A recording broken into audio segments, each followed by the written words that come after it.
Millions of people have died and come back, and many of them describe the same thing. What did they see? Welcome to the unknown, where questions never end and no answer is final. This is Enjoyable Doc. Death, the one mystery every human will eventually face, a journey we all must take, yet none can clearly describe. What happens after we die? Do we disappear forever? Do we awaken somewhere else? Or is death only the beginning? For thousands of years, humanity has searched for the answer, and still the silence continues. Some say death is the end. Others claim it is only a doorway. But the truth remains hidden, beyond the living. Scientists, philosophers, and spiritual seekers have tried to understand what waits beyond our final heartbeat. And today, we explore the theories, the evidence, and the unknown. Because one day, this question will become personal for all of us. Every civilization on Earth has developed a belief about the afterlife. Ancient Egyptians imagined a long journey through the underworld. The Greeks believed in the shadowy realm of Hades. Nordic cultures dreamed of Valhalla, where warriors lived forever.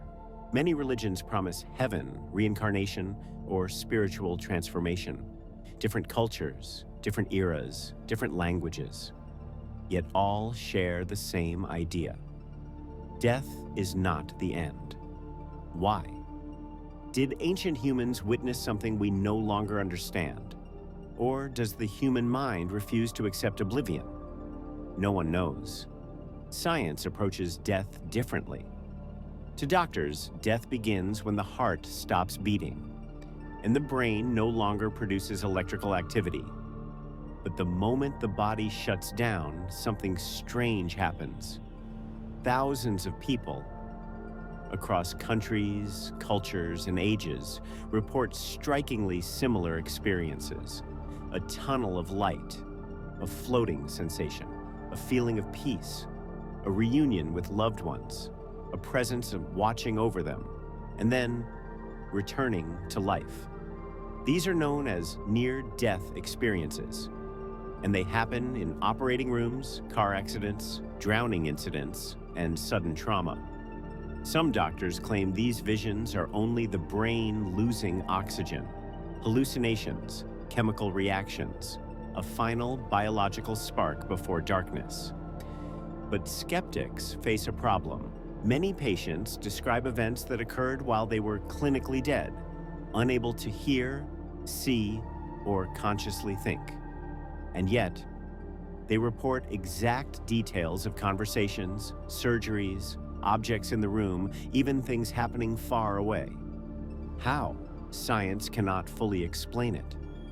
Then there is consciousness, the deepest mystery of all. We know the brain controls the body, but no one can explain awareness, the inner voice we call self. Some neuroscientists believe consciousness dies with the brain. When the body ends, you end, nothing more. But others disagree. They argue consciousness may not be produced by the brain, only transmitted through it, like a radio receiving a signal. If that is true, then shutting down the brain may not shut down the mind. It may simply disconnect it from the physical world. Where would it go? No one knows. Another theory suggests that life, death, and consciousness are part of a cycle, like seasons, like tides, like the universe itself, constantly changing, but never truly disappearing. Energy cannot be destroyed, it only transforms. So what about the energy inside us? Our thoughts, emotions, identity, memories, dreams? Does it remain somewhere after we die? Some believe it becomes part of the universe. Some believe it takes form again, in another body, another life. Reincarnation, a return, not an ending. Strangely, children around the world have reported memories of previous lives, names, places, and events they should not know. Researchers have documented hundreds of cases that remain unexplained. Coincidence? Imagination? Or something else? The mystery continues, but not all theories bring comfort. Some believe death leads to nothingness, a quiet, endless sleep without awareness or pain. To some, that is frightening. To others, peaceful. Because if life has an ending, maybe that makes every moment more precious. Maybe meaning exists not because life lasts forever, but because it doesn't. So what truly happens after we die? Is there a light waiting for us?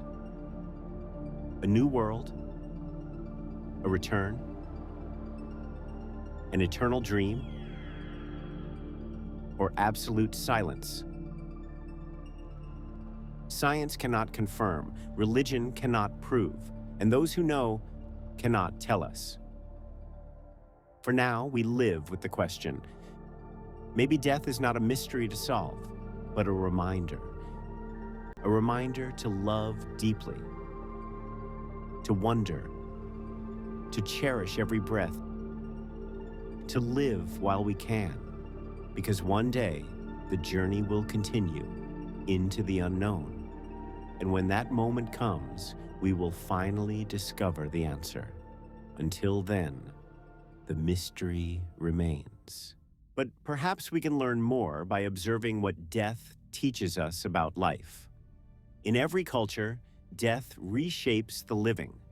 It forces us to ask questions we normally avoid, questions about purpose, about destiny, about what truly matters.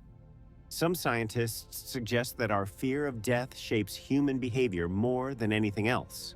It pushes us to create art, to build civilizations, to love, to protect, and to seek meaning even where none is obvious. If we knew life lasted forever, would anything still matter? Maybe death, in its silence, gives life its voice. Philosophers have debated this for thousands of years. Socrates believed death was either a dreamless sleep or a journey to another reality. Both, he argued, were nothing to fear. Eastern traditions view death as change, a transition, not a tragedy. Buddhist teachings say consciousness continues, shaped by our actions. Hindu philosophy describes a cycle of birth, death, and rebirth, a spiritual evolution. Meanwhile, modern physics introduces its own mysteries. Quantum mechanics reveals that reality is not fixed, and that observation itself affects outcomes. Some scientists speculate that consciousness may be connected to quantum processes, hinting at layers of existence we cannot yet measure. And then there's the universe itself, everything within it. Stars, planets, galaxies, even atoms, goes through cycles of creation and destruction. Why should life be any different? Some researchers studying near-death experiences found a pattern. People often return with reduced fear of death, increased compassion, and a feeling of profound interconnectedness. It is as if touching the edge of death reveals something, even if they cannot fully describe it. Others experience nothing at all. No lights, no tunnels, just darkness. And then waking up again. Does that mean nothing happens, or were they simply not far enough? No one can say. But one thing is certain: death humbles us. It reminds us that despite all our knowledge, there are still questions beyond science, beyond faith, beyond imagination. And maybe that is the point. Perhaps the mystery itself is what gives life depth. The unanswered question that keeps humanity searching, learning, growing. So what do we do with this mystery? We live, we love, we wonder, we mourn, we hope, We ask the impossible questions, knowing we may never hear the answers. Because life is not defined by how long it lasts, but by how deeply it is lived. And when our final moment comes, whether it brings light, a new world, a return, a dream, or silence, we will step into it the same way we entered life, with nothing but awareness and the faint hope that something waits on the other side. Maybe comfort, maybe knowledge, maybe peace, or perhaps something so far beyond our understanding that no human language has ever touched it. Until that day arrives, one truth remains. Death is not just an ending. It is a question, a mirror, a reminder, a mystery that binds us all. And no matter who we are, one day we will face it. One day we will know.